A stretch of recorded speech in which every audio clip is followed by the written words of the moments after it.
ಏಕೆ ಕುಣಿವೆ ತೂಕ ತಪ್ಪಿ ಸಾಕು ಮಾಡು ಭೈರವ. ನಾಕ ಹೋಗಿ ನರಕವಾಯ್ತು ಸಾಕು ಮಾಡು ಸೈರವ.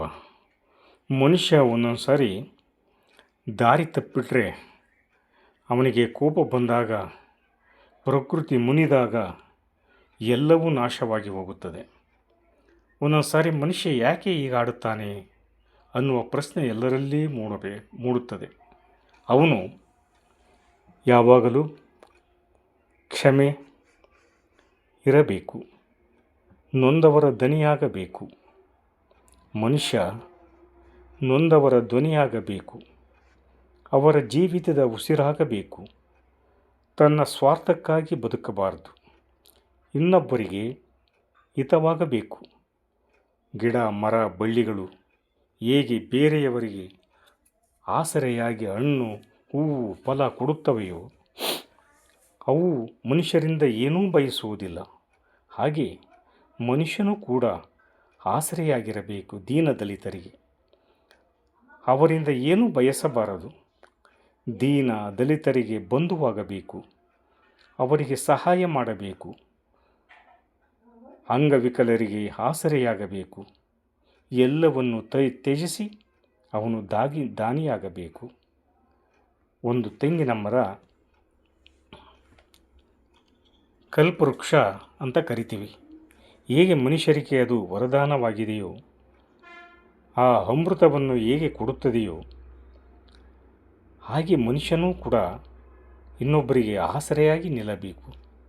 ಹರಿಯುವ ನದಿ ಹೇಗೆ ಮನುಕುಲಕ್ಕೆ ಆಸರೆಯಾಗಿದೆಯೋ, ಉಳುಮೆ ಮಾಡುವ ಬಸವ ನಿಷ್ಕಲ್ಮಶ ಮನಸ್ಸಿನಿಂದ ದುಡಿದು ಮಾನವರಿಗೆ ಆಸರೆಯಾಗಿದೆಯೋ, ಹಾಗೆ ಮನುಷ್ಯರ ಮನಸ್ಸು ಅದಕ್ಕೆ ಸಿದ್ಧವಾಗಬೇಕು, ತ್ಯಾಗಮಯಿಯಾಗಬೇಕು.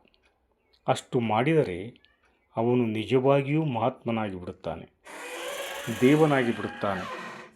ಸತ್ಯವನ್ನೇ ನುಡಿಯಬೇಕು. ಅವನಲ್ಲಿ ಅಹಿಂಸೆ ಇರಬಾರದು. ಸಂಸ್ಕೃತಿಯ ಪ್ರತೀಕನಾಗಬೇಕು. ಏನೇ ಆಗಿರಲಿ ಅವನು ಉಪಕಾರಿಯಾಗಬೇಕು. ದೇಶದ ಬಗ್ಗೆ, ಯೋಧರ ಬಗ್ಗೆ ಗೌರವವಿರಬೇಕು. ಮೊದಲು ಅವನು ದೀನ ದಲಿತರಿಗೆ ಸ್ಪಂದಿಸುವ ದನಿಯಾಗಬೇಕು. ಅಂಗವಿಕಲರಿಗೆ ಕೈ ಕೊಡಬೇಕು, ಅವರಿಗೆ ಸಹಾಯ ಮಾಡಬೇಕು, ಅವರಿಗೆ ಉದಾರ ದಾನ ಮಾಡಬೇಕು. ಮನುಷ್ಯನು ದಾನಿಯಾಗಬೇಕು, ದಾನಿಯಾಗಿ ದೇವರಾಗಬೇಕು, ಧ್ಯಾನ ಮಾಡಬೇಕು. ಕೊನೆಗೆ ಅವನು ಮೋಕ್ಷವನ್ನು ಪಡೆಯಬೇಕು ಎಂದು ಹೇಳುತ್ತಾ, ಈ ಒಂದು ಸಂದರ್ಭದಲ್ಲಿ ನನಗೆ ಇದನ್ನು ಹೇಳಲು ಅವಕಾಶ ಮಾಡಿಕೊಟ್ಟಂಥ ಎಲ್ಲರಿಗೂ ನನ್ನ ಹೃದಯಪೂರ್ವಕ